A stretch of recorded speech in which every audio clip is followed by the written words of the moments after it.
আসসালামু আলাইকুম, সবাইকে ওয়েলকাম জানিয়ে শুরু করছি আমার আজকের রেসিপি। আজকের পর্বে রান্না করে দেখাবো ঝাল ঝাল কষা গরুর মাংস। এই প্রসেসে হাতে মাখিয়ে গরুর মাংসটা রান্না করলে এর স্বাদ কিন্তু দ্বিগুণ বেড়ে যায়। তো চলুন কোনো রকম কথা না বাড়িয়ে মূল রেসিপিটা দেখে নেওয়া যাক। আজকের রান্নাটা করার জন্য আমি এখানে 1 কেজি পরিমাণে গরুর মাংস নিয়েছি, আর এগুলোকে আমি রেগুলার সাইজে কাট করে নিয়েছি। গরম মশলা হিসেবে দিয়ে দিচ্ছি 2 টুকরো দারুচিনি, 5 টুকরো এলাচ আর কিছু গোলমরিচ। এই সাথে দিয়ে দিচ্ছি 2টা তেজপাতা, আর এখানে আমি দিয়ে দিচ্ছি 1 টেবিল চামচ পরিমাণে আদা বাটা, 1 টেবিল চামচ পরিমাণে রসুন বাটা, আর দিয়ে দিচ্ছি স্বাদ মতো লবণ। হলুদ গুঁড়ি দিয়ে দিচ্ছি 1.5 চা চামচ পরিমাণ, লাল মরিচের গুঁড়ি দিয়ে দিচ্ছি 2 চা চামচ পরিমাণ, আর ধনিয়ার গুঁড়ি দিয়ে দিচ্ছি আমি 1 চা চামচ পরিমাণ। দিয়ে দিচ্ছি টালা জিরার গুঁড়ি 1/2 চা চামচ পরিমাণ। কুচি করে পেঁয়াজ দিয়ে দিচ্ছি 1 কাপের মতো, আর এখানে দিয়ে দিচ্ছি রান্নার তেল 1/2 কাপ পরিমাণ। আর এই সবগুলো উপকরণ দিয়ে মাংসটাকে খুব ভালোভাবে কিন্তু মেখে নিতে হবে। একটু সময় নিয়ে ভালোভাবে এটাকে মাখিয়ে নেওয়ার চেষ্টা করবেন। যত ভালোভাবে মাংসটা মাখানো হবে ততটা কিন্তু খেতে ভালো লাগবে। মাখিয়ে নেওয়ার পর হাতে যে মশলাটা লেগে আছে সেটা আমি সামান্য পানি দিয়ে ধুয়ে দিয়ে দিচ্ছি।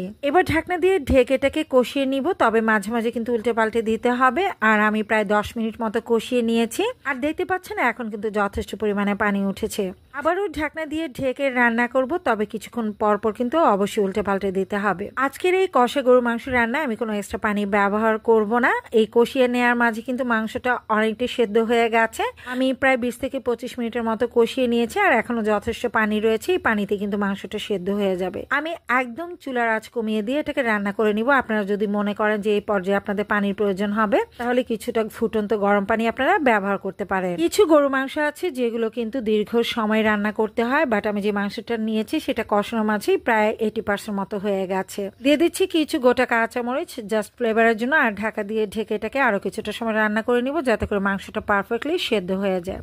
আর এখন কিন্তু মাংসটা একদম গা মাখা টাইপ হয়ে গেছে। আমি এটা ভুনা মাংস হিসেবে রান্না করেছি, তাই কিন্তু খুব বেশি ঝোল রাখবো না, এরকম গা মাখা টাইপের ঝোল থাকবে। আর এইভাবে মাখিয়ে নিয়ে অল্প উপকরণে কিন্তু আপনারা গরু মাংসটা রান্না করে নিতে পারেন, খেতে ভীষণ ভালো লাগে।